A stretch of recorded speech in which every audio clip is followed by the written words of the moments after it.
পুলিশের আইনটা হলো পুলিশের একটা হলো 1861 সালের আইন।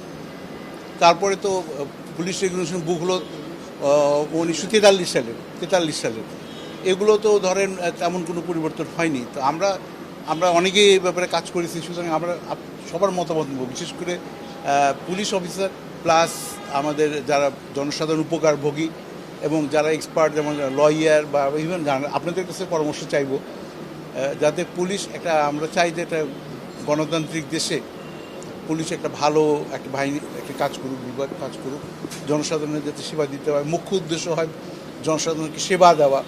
সেভাবেই পুলিশ বাহিনী এবং আমরা আশেপাশের দেশের এবং পৃথিবীর বিভিন্ন দেশের আজকাল তো সব বই পাওয়া যায়, খবর পাওয়া যায় এবং ইন্টারনেটে পাওয়া যায়, এবং আমরা সবাই প্রায় বিদেশে পড়াশোনা করছি, আমি করেছি, ওনারা অনেকেই করেছেন। সুতরাং আমরা একটা মোটামুটি ধারণাও আছে যে বিদেশে কীভাবে পুলিশ বিভাগ কাজ করে। সেখান থেকে আমরা বেস্ট প্র্যাকটিস আমরা নেওয়ার চেষ্টা করবো, আলোচনার মাধ্যমে বেস্ট প্র্যাকটিস। হ্যাঁ, না আমরা সংস্কার করা আমার দায়িত্বের মধ্যে পড়ে না, আমরা শুধু কিছু সুপারিশ করব যে এই ধারাগুলো আমরা চেঞ্জ করা দরকার। কিছু কিছু ধারা আমরা দেখেছি যেগুলো আমাদের হয়তো বললাম 1861 সালের আইন মানে 150 বছর হয়ে গেছে, সেখানে এটা আধুনিকায়ন করা উচিত। তো আমরা কিছু কিছু ধারা বলে দেবো যে এই জায়গায় আমরা দেখতে পাচ্ছি যে সমস্যা হচ্ছে এবং আমরা মনে হয় চেঞ্জ পরিবর্তন করা দরকার। অংশীজনের সাথে আলোচনা করবেন বলেছেন, তাদের মধ্যে আমরা সিভিল সোসাইটি হলো আমাদের 1 নম্বর, তারপর হলো মিডিয়া, বোধ প্রিন্ট মিডিয়া এবং আপনার ইলেকট্রনিক মিডিয়া, তারপরে হলো জনসাধারণ, তারপরে এমনকি যারা ইভেন ওই যে ঢাকা বিশ্ববিদ্যালয়ের টিচার ছাত্র তাদের সঙ্গে আমরা বসবো, তাদের কাছ থেকেও মতামত দিব।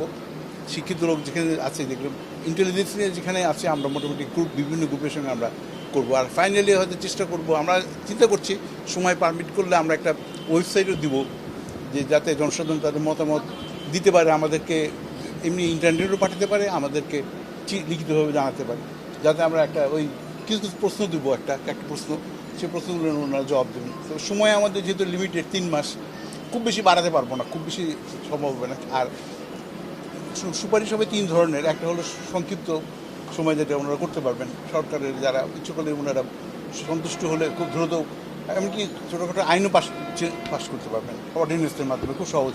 আর রুল তো আরও সহজ, রুল পাস করার জন্য এই ইআই যথেষ্ট, মানে এখানকার যিনি দায়িত্বপ্রাপ্ত মন্ত্রী, যিনি অ্যাডভাইজার, উনি যথেষ্ট, ওনার অনুমোদন হলে রুল চেঞ্জ করা যায়।